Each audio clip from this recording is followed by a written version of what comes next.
سلاف قالي بينران از باورتكم ما هم ويان فيلمين امريكي ديتنا بتايبت او بحثي جيانا امريكيين رسن يان هنديين امريكا يان هندك ديبيجني هنديين صور معو فيلم ديتنا ما هم ويان قالك تشت جيانا واندا تايبتن بونمونا سوار بونا حسبا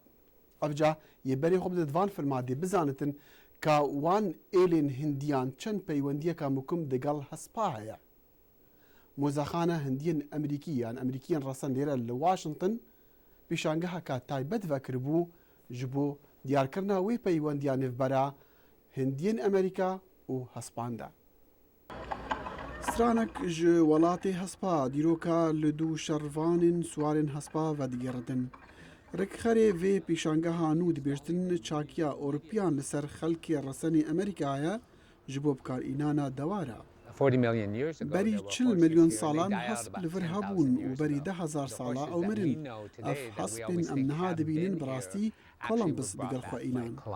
لسالا 1493 بو ده 300 سالان دوان حسبا جیانا ایلا جهر عالکی و گوهرد بگره جبازرگانی هتا و گوهاستنی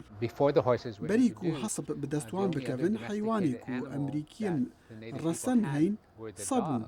دماوان حسب خوی کرین وان شیا بلستر هاتون و چونی بکنو کلو پلن وان گرتر بون هرچند حسب بنرغ بون وینا کرنا وان گرنگ بو هنک جاران وکا دیکور و هنک جارا بو در برین جسرهاتیان اگر ته هوالو هوگرک دشری ده هبتن توی رزی لبگری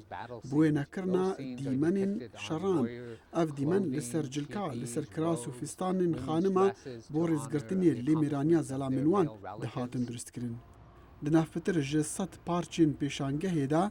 دمامکن تایبتن هاتین درست کرن بو سری حسبان لدم شران بو تدویا حسبتا چندی بکاربی بالطرز بتن لوان تو هنک دمام کادبینی بشاخی گای چکو تدخواست حسبتا بگیان و هیزا گای بتن امریکین رسان یان هندین امریکا دمام کو جلکن تایبت جی درست دکرن هتا لحسبا بکن لدم شاهی و هلکفتنان و هتا نها تین درست کرن هناك ايدي هسبا جهاتن وچون را بكارنا إنين يان جبوني چيري لنها جمرة أو گرينگن چونكو كاريگريا هر دما هسبا ده هنري هفچرغ دا هر هيا